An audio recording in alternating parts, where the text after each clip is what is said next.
नमः सिद्धेभ्यः। ओम नमः सिद्धेभ्यः। ओम नमः सिद्धेभ्यः। अहिंसा परमो धर्म की।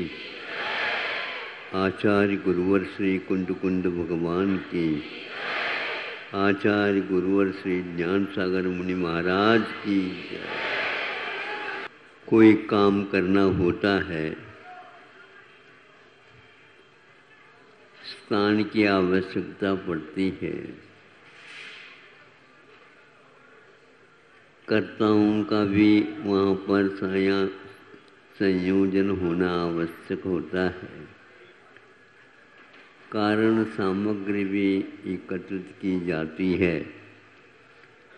इन सब के उपरांत भी यदि आलस्य नहीं छोड़ा जा रहा है तो इसका कोई महत्व नहीं है।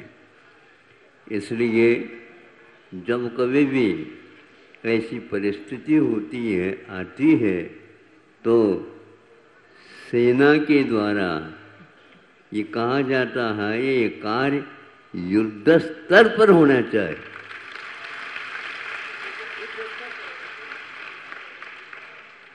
उसके बिना धमनियों में रक्त संचार नहीं हो सकता। बाहों में एक प्रकार से तेजी आती है तो उसी के कारण आती है। इसी प्रकार देवों के द्वारा संपादन के योग्य कार्य को मनुष्यों ने अपने हाथ में लिया और इतने समय में अपने को ये करना ही है, कैसे भी हो। ध्वजारोहण होना है तो होना ही है।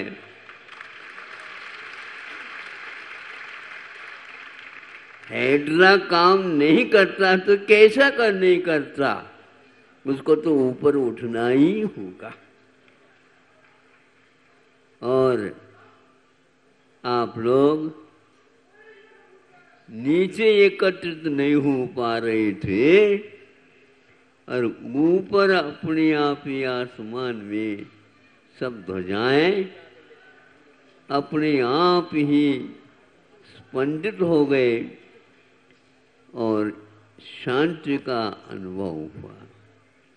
इस महान उत्सव का मंगलाचरण आज संपन्न हो चुका है।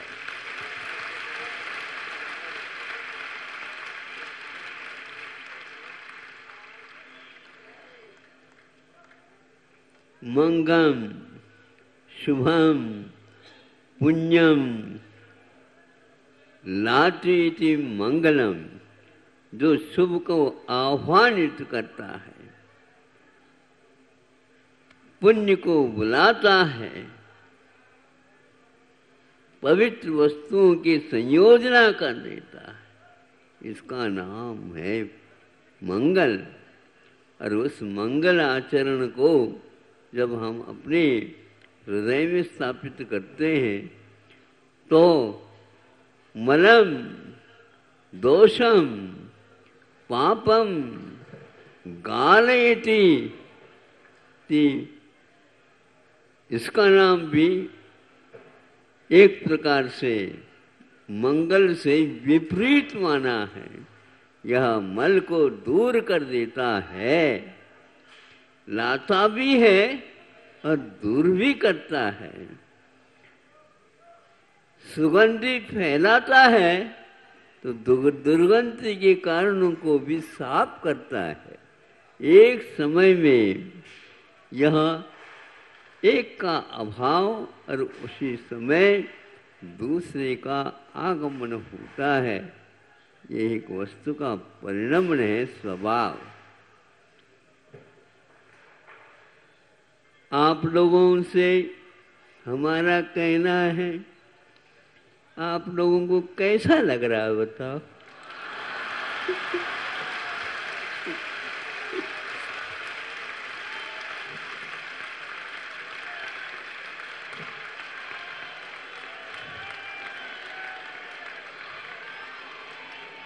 अब आप लोग भी हमें पूछ सकते हैं,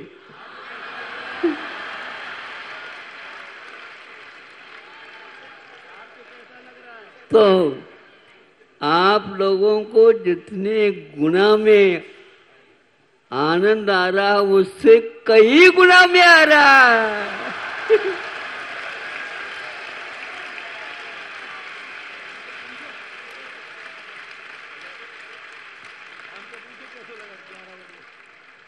बड़े बाबा के यहाँ मंदिर बनना बहुत कठिन है। बिल्कुल सही कहते थे वो लोग, सही कहते थे वो लोग। यहाँ पर कोई विशेष व्यक्ति नहीं होगा। पुत्र कपूट हो तो कादन संचय, और पुत्र सपूत हो तो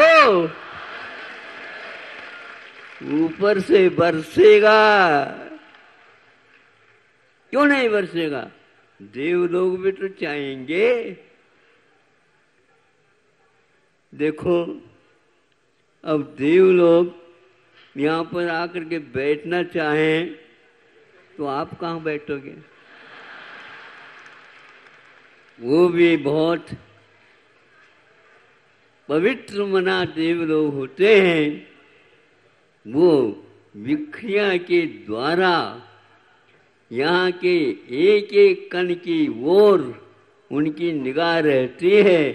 कोई ऐसे दुष्ट देव तो नहीं आया यहाँ पर।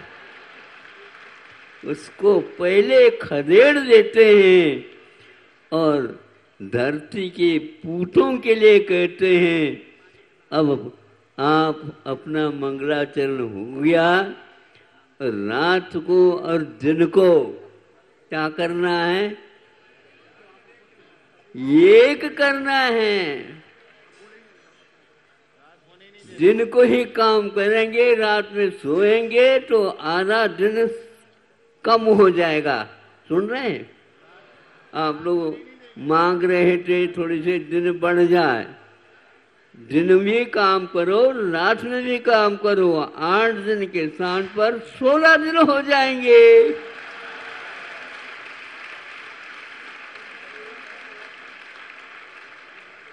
और सुनो, अधिक भी तिथियां होती ना कभी कभी। आप लोगों का ही राज्य है, दो तिथि और बढ़ा सकते हो और अपना कार्य कर सकते हो। जब पूरक पेपर विद्यार्थी लेता है तो लेने से पूर्व में वहां पर हाथ में लेकर के खड़े रहते हैं। उसी प्रकार यदि मंगलाचरण हो गया है तो अंतिमाचरण भी अवश्य होगा। इतना पुण्य एकत्रित कर दो कि कोई भी इसके बीच में दूसरी वस्तु आ ही नहीं सकती। मैं सोच रहा था प्रकृति भी साथ देगी क्या नहीं। ध्यान रखो, संस्कृति जब बड़े बाबा की है तो प्रकृति तो अपने आप आ ही जाएगी। संस्कृत और प्राकृत इन दोनों का भारत में मेल है। कोई भी नाटक लिखा जाता है, संस्कृत में लिखा जाता है, तो उसमें प्राकृत भाषा के भी बीच बीच में पंक्तियां गंगा जमुना की भांति बहती रहती है। यहाँ प्रकृति साथ नहीं देगी तो संस्कृत किस काम की है। इसलिए कोई चिंता का विषय नहीं। दिन दुगनी और 4 चौगुनी क्यों कहो, गुणित क्रम से जितना चाहो उतना होता चला जाएगा। ऐसा नहीं इस समय सर्दी का अनुभव हो रहा है और न ही इस समय गर्मी का तपन है। न पानी की व्यवस्था की आवश्यकता है और किसी की भी आवश्यकता है। और ऊपर से कामधेनु भी यदि बरसने लग जाए छींटे के रूप में, सब तृप्ति होती चली जाएगी, इसमें कोई संदेह नहीं। ऐसा यह वातावरण सुभिक्ष करने वाला आप लोगों के सामने है। इसलिए शुरुआत में तो लगता है, भय लगता है। भय भी होना मोक्ष मार्ग में अनिवार्य होता है, जिसका नाम संवेग है। पापों से डरने रूप वृत्ति और पुण्य की प्रवृत्ति, ये दोनों आवश्यक मोक्ष मार्ग में होते हैं। आप लोग वह पुण्य सामग्री एकत्रित करो और उसके माध्यम से पाप को भगाते रहो, इसमें कोई संदेह नहीं। यह कार्य अवश्य होगा। ये बात है, सब कुछ सुभिक्ष, सब कुछ सुविधाएं होने के उपरांत देव लोग यदि काम करते हैं तो इतना महत्वपूर्ण नहीं है। उनको पूछो देवों को, यहाँ पर कुछ मिलता है ही नहीं, वहाँ तक कोई जा नहीं सकता। लेकिन ध्यान रखो, धरती में यदि भीम एक गदा पटक देता है, भीतर से फूट जाता है अमृत का झरना। यह एक धरती है, जिस धरती के ऊपर तपस्या अनंतों ने की है, वो आखिर पुण्य जाएगा कहाँ है? ये तो अपने ही काम में आने वाला है। इसलिए आप लोगों को पूत पवित्र सत्कार करते रहना है। समय हमें ज्ञात नहीं है, चले थे वहाँ पर से और आज अभी 4:30 बज गया है।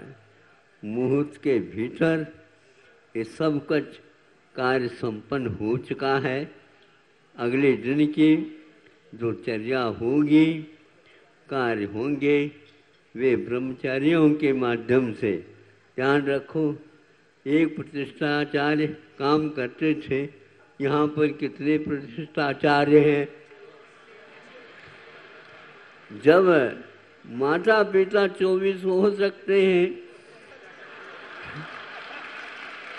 चक्रवर्ती 24 हो सकते हैं, सौधरविंद्र 24 हो सकते हैं और विधि नायक 24 हो सकते हैं, कुबेर भी 24 हो सकते हैं और ध्वजारोहण भी 24 हो सकते हैं।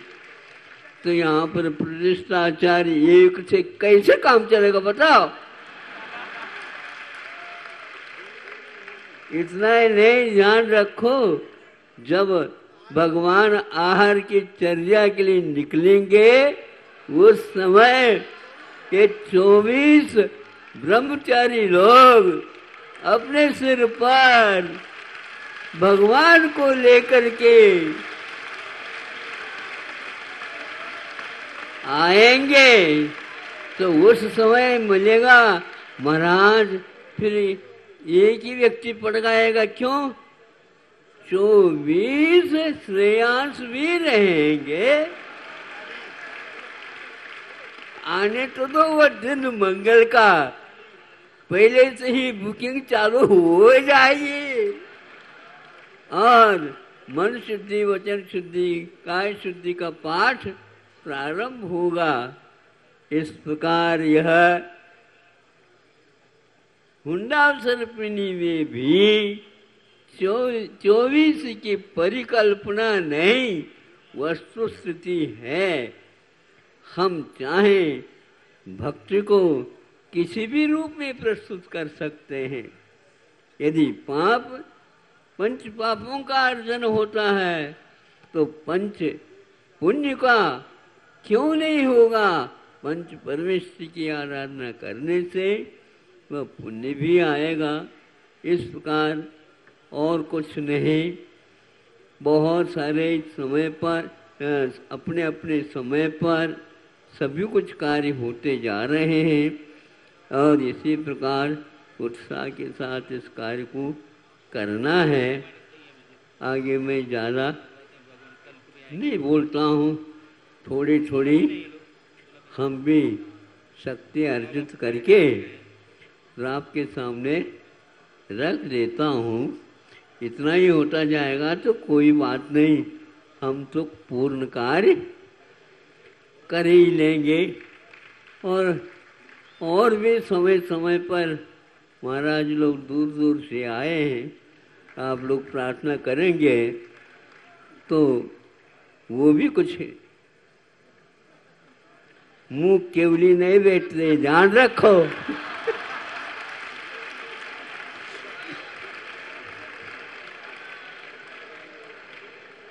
हाँ?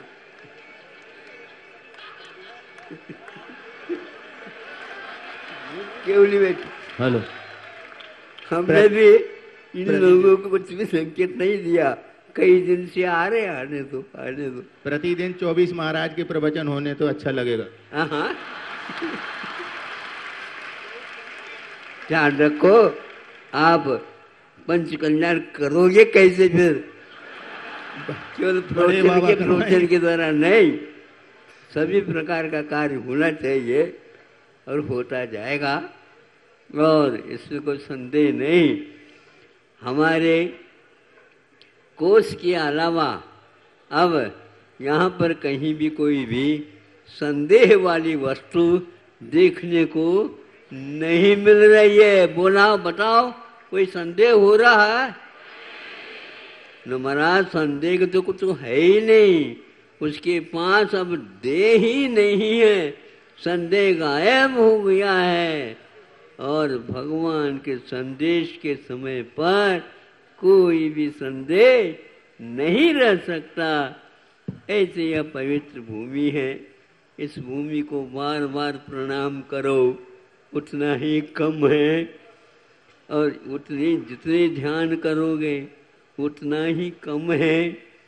भगवान से प्रार्थना करते हैं, भगवान इस कमी को आने न देना और खूब भरपूर हम शेष जीवन में इसको एकत्रित करके आपके पास हम आना चाहेंगे और अवश्य ही अपने चरणों में स्थान आप देंगे। इन 4 पंक्तियों में पूज्यपाद स्वामी ने भाव व्यक्त किए। जब से आपके चरणों की स्मृति मुझे प्राप्त हुई, तब से लेकर आज तक वह स्मृति बनी रही। आपका नामोच्चारण बना रहा। प्रभु, अब अंतिम समय में आपसे हम कुछ भी प्रार्थना नहीं करते हैं, केवल इस कंठ से वही नामोच्चारण आपका निकलता रहे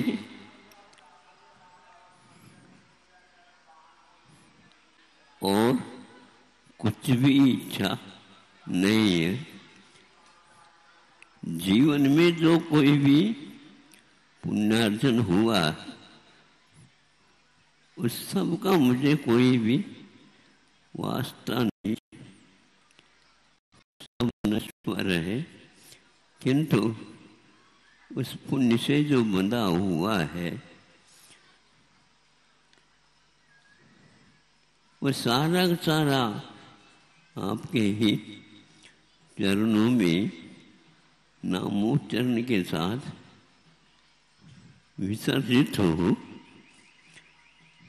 वो मेरे कर्मों को जो अप्रशस्त हैं उन सब को वह नष्ट करेगा, ये विश्वास आपके नामोच्चारण से ही मुझे प्राप्त है। ये कंठ जो अभी बोलने में सक्षम नहीं रहा, फिर भी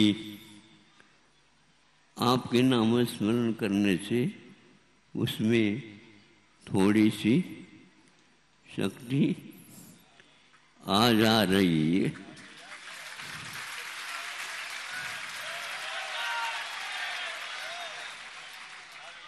सूर्य के ऊपर, प्रभाकर के ऊपर घटाएं आती हैं, खिसक जाती हैं। ऐसा ही हाल अपने कर्मों के विपाक का है। बस मुझे धैर्य देव दृढ़ता के साथ शेष जो कुछ भी है आपकी आराधना के साथ क्षण निकले।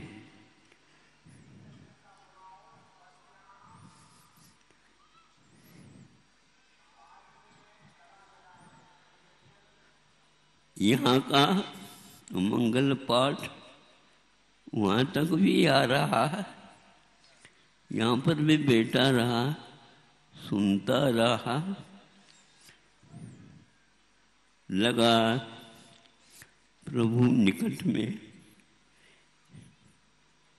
प्रभु के साथ हम भी बैठे हैं, भी ऊपर बैठे हैं, उनके चरणों में हम बैठे हैं।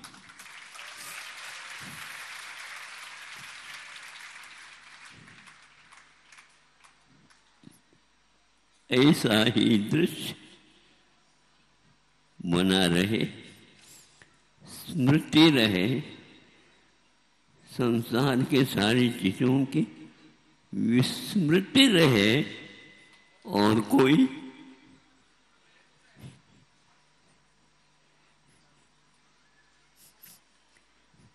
शरीर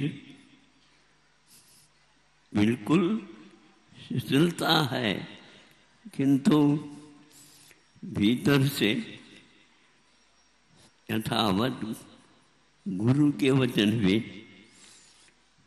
स्मृति पटल पर अंकित है। जैसे हम प्रशस्ति पढ़ते हैं भगवान के चरणों में, वैसे ही स्मृति पटल पर वे शब्द अंकित है। संक्षेप से गुरु को भी नमस्कार हो, गुरु के गुरुओं को भी नमस्कार हो। प्रभु ही प्रभु। देखिए ये 4 पंक्तियां गुरु के स्मरण के साथ, गुरु ने मुझे गुरु समय दिया, गुरु ने मुझे गुरु समय दिया, लघु बनने के, लघु बनने गुरु ने मुझे गुरु समय दे दिया। अहिंसा परमो धर्म की जय। बोलिए आचार्य भगवत गुरुदेव श्री 108 विद्यासागर जी महामुनि राज्य की। जा वाणी के ज्ञान ते सूझे लोका लोक सो वाणी मस्तक नमो सदा दे तो हूँ धो हे जिन वाणी भारती माँ तो ही जपो देने जो तेरी शरण आ गए सो पावे सुचे।